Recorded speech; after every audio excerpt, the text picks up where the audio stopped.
DJ and PK, it's 97.5 The Zone. A reminder, don't miss your chance to win big every week on The Zone. This week on Win Ticket Wednesday, you can win tickets to see The Offspring in the Supercharged Worldwide in 25 tour with special guest Jimmy E. World and Newfound Glory September 6th at the Utah First Credit Union Amphitheater. Listen to The Zone all day Wednesday for your chance to win. DJ and PK, we're joined once again by Mark Durrant, BYU basketball radio analyst. Mark, good morning. Good morning, my friends. It's always a pleasure to talk to you guys. Especially now. It is more pleasurable to talk to you under these circumstances, yes. These are the best circumstances, not after a win, not after several wins, after an NCAA tournament win. They have been rare. They have been elusive. At what point did you believe they got this? It's going to be a W. I'm going on with DJ and PK tomorrow to talk about the good times. Well, it took a while. This team has proven to be really good at getting a big lead and then letting it slip away a little bit. So it was pretty late in that game until I felt pretty secure. But, there's been a lot of talk about this program and their lack of success in tournament play.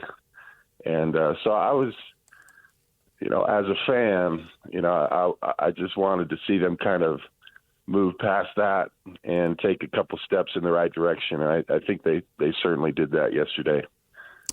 Yeah, I watched the first 30 minutes, and then I was driving up to Utah practice for their spring football. And so I'm listening on the radio, and I thought you were cool. I thought your cohort was going to burst a vessel there. I mean, he just seemed like it was, oh, my gosh. And you had to keep reassuring him, no, 20-point leads. That's why you have them. So then when you give up an 8-2 run, oh, my gosh, it's an 8-2 run, that you can withstand it. So I thought you were the cool customer. He was obviously a little nervous there, but I get it. It's all what you want, and it's fun. And to me, I thought there was a level of controlling the game, and I'm a big body language dude, and I thought the guys, right from the start, really felt like we've got this. And for me, and I don't have the fan investment, I understand, but I thought that there was like no feeling, oh my gosh, this thing is really slipping away. And how much do you think that the regular season, I mean, they had the Iowa State game, but yet they won that game despite blowing the lead, despite a staggering amount of turnovers, all that stuff that they've gone through from January and February. How much do you think that gives them the confidence to know we can do this?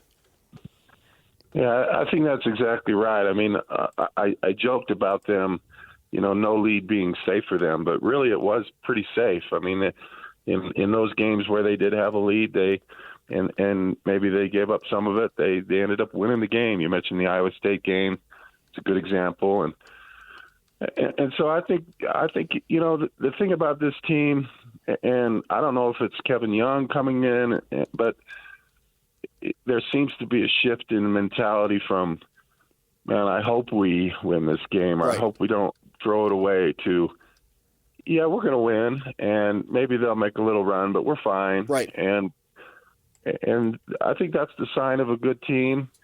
You can't go through the Big 12 the way they did and with the games they won without having a real belief in yourself and kind of a lack of fear. And so, I think that's kind of done in BYU in tournaments past. It's like, well, we're here, and I hope we can somehow find a way to win. But rather this year they're here like, yeah, of course we're going to win this game. We're the six, and we're going to win, and we're going to go, and we're going to have compete against Wisconsin and give them all that they can have. And so I like that about this team. I like the mentality. And again, I hope that's something that is not just unique to this team, but will be a characteristic of the program going forward. It's one of the benefits of getting multiple years in a row getting NCAA tournament bids, that the first time you do go there wide-eyed, but the second time we often see teams with a lot more confidence because they've been there and they know what to expect. And teams change so much now. So sometimes you're bringing guys who have it, or you have a core of guys who are coming back. They cashed in on that. Do you think they have the same attitude versus Wisconsin, or is it more we hope to compete as opposed to we know we can take these guys down? Well, I think speaking for the fan, I think the big thing was to get that win. Mm-hmm. In the progression of the program going forward, I think it was important to make a step to get a win in the tournament. Certainly fans hope that they can win a couple more games, but I think the team absolutely believes they can beat Wisconsin Saturday. I don't think it's we came here what we did to do.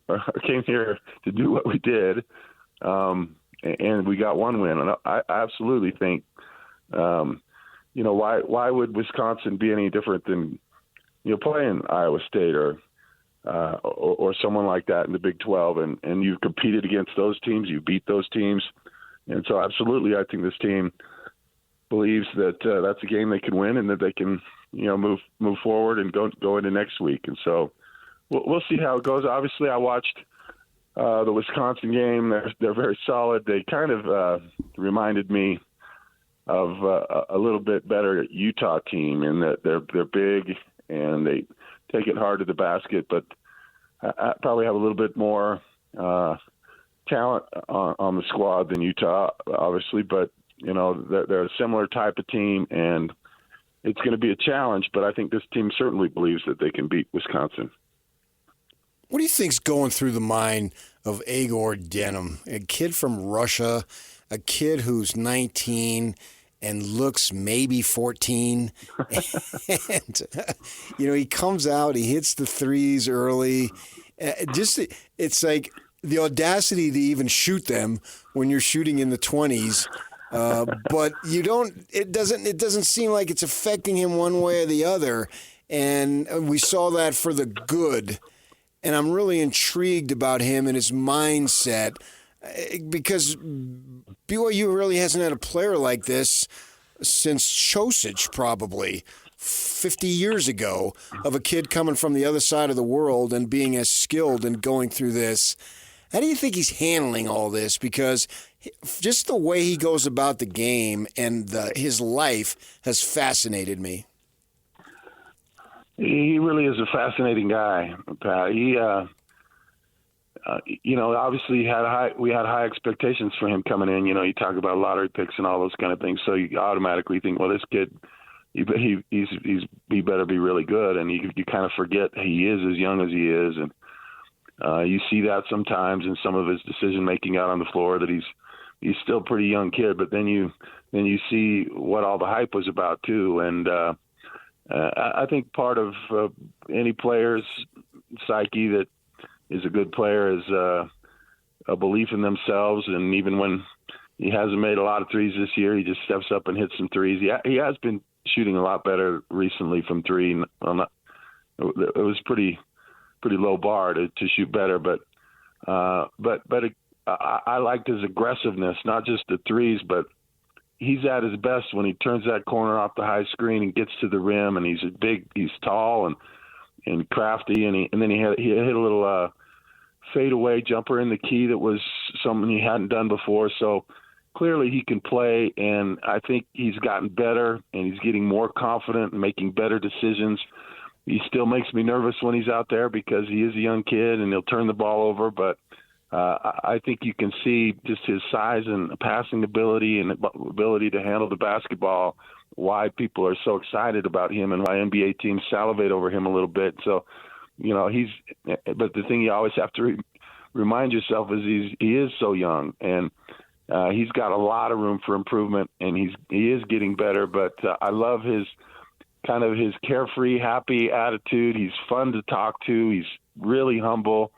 And you got to remember, he's young, but what a life this kid has led. Right, I mean, exactly. He grew up in Russia. Yeah. He left at 15 to go to Spain, didn't speak the language. He's playing, and then he comes to America, and it's a whole new situation, and he's absolutely beloved by the fans here. After the game, they just absolutely love him. And so, I mean, he's lived quite a life already at 19, but I think when you kind of go through that, it's hard to phase a kid like that because he's already been through a lot of stuff, and this is just another challenge that I'll face. BYU basketball radio analyst Mark Durrant joining us. Mark, you're sitting there in the arena, and the Wisconsin game happens first. Now you're getting ready for your broadcast, and there's a pregame show and all that.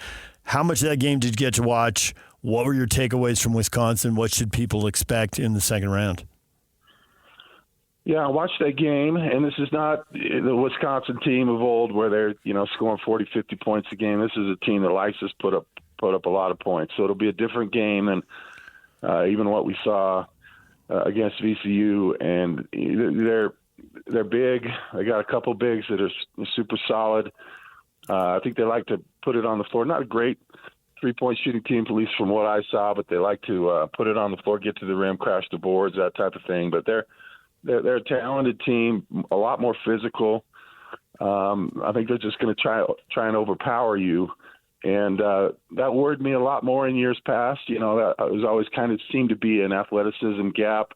And you face some of the teams like Wisconsin, and they just kind of bully you into a victory. But I think BYU's got the athletes now to match that, and guys like Kebaketa and Fuseni. And I think I feel confident about that. I think it's going to be a fun game, a lot of points, probably be up in the 80s, 90s between these two teams. And but they do have some good size, and so that concerns me a little bit. But overall, I think it's a really good matchup. The teams are actually pretty similar. Yeah, I watched that game myself, figuring I fully believed that BYU was going to win, so I was watching it from a different point of view and trying to get some insight into Wisconsin. And I did come away with the similarities between the two. It seems to me that they're very strong. The thing that does worry me a little bit is the height with Wisconsin, and knowing that Keita's got the height, but Foose is an undersized big man, and that you need his scoring. If they're hitting the threes like they did against Iowa State last week, maybe not. But, as the stakes get higher, it becomes more difficult to just be free-flowing because the pressure is there. How do you think he'll be able to do, Foose I'm speaking of, against guys that are so tall? Because I like it when the Cougars are able to play foosball. Foose is really remarkable. I mean, he is so undersized. I'm not a huge guy. I'm 6'7", but I'm probably taller than Foose. But he's got an amazing ability. He's big and solid, and he's got a low center of gravity. And it's almost better when he plays against bigger guys because he just gets into their legs and just moves people. He's able to create space and then score over the top of those guys. Every time I think BYU is really going to have trouble with a team that has real size. For instance, VCU is one of the top shot blocking teams in the country, and Foose and Keba handled them. They out-rebound VCU by 9, and they've done that all year. They've been a great rebounding team. And Keba, as amazing as he is, and as Adonis-like as he is, he's not particularly tall. I mean, Cannon Catchings is taller than Keba, and so they've gone up against 7-footers every night in the Big 12, and yet somehow they seem to be a great rebounding team and seem to still be able to score in the paint. So as good as Wisconsin is inside and as big as they are, I don't expect that Foose or Keba is going to have any particular problem doing what they've been doing. Saunders was 1 for 6 from 3. How much do you think it's just the law of averages here and he's due to have a good game because he's had so many good games? This is just how it goes. And how much do you think, man, there's very little time to prepare, and the one thing every coach does is figure out who's the leading scorer, where does he get his shots, take them away, which makes it hard. Well, he's clearly had too many tater tots lately. It's kind of weighing him nice. down. But listen, he has – I think his shooting has slumped a little bit in the last couple of weeks. And when I say slumped, it's gone from maybe 43% to 35%. But he's, obviously he's the number one guy on the scouting report, and teams are going to do whatever they can to slow him down and contest his shots. So it's natural that those numbers are going to come down a little bit. But, he's just such a solid player. He's not one-dimensional. Yeah, he can have a tough night from 3, but he goes and he's able to put his head down and get to the rim or to shoot a little floater, or, some of the times that they've spent so much attention on him that leaves guys like Trevin and Jagor and others and Dawson Baker open for 3. So Richie's the consummate team player. He'll do what needs to be done. he'll make a bucket when a bucket needs to be made. But he's getting a lot of attention on social media and from other teams. And when you're a star of a team, they're gonna. If I'm a coach, it's coaching malpractice if I don't do everything I can to stop the other team's best player. So I think he's just fine.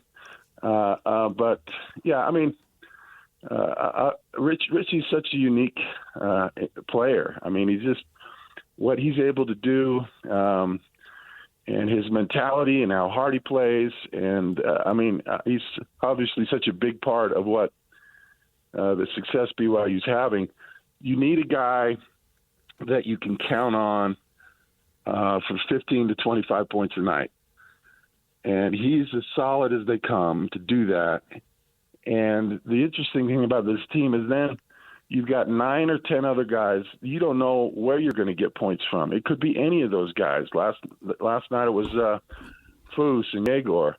Another night it'll be Dawson and Dallin or Trevin. And that's really hard to guard. And I think Richie makes that possible because of his consistency. And so not a great shooting night, but still, he gets 16 points. He does a lot for you and helps you win the game. Well, Mark, we hope they win, and you will continue next week. At my core, I'm a North Jersey boy, and that's where you'll be going next week. So I anticipate you being there, and let the people know that BYU out here in Utah, we got some North Jersey in us, brother. You going to come out, Pat, man? I miss traveling on the road with you, brother. I know. I would love to be there. I had some pains of not being there, particularly in that arena where we've been a couple of times for sure. Well, have David shell out some of that James money and get you on a flight because like you said, I'm the cool one of the two, me and Rubel, and you're the cool one of the James and Kinahan. So we need to hang out. Only one of us has been to Maui this month. That's all I'm going to say. Yeah, and I went. I did go to Maui, and my whole thing was, why BYU stacking days. When I was in Maui, I was stacking rays. I love it. You guys are the best. Thanks for having me on. All right. Thanks, Mark. Yeah. Mark Durrant, BYU basketball radio analyst, joining us here on The Zone. BYU assistant coach John Linehan joins us next. Stay with us.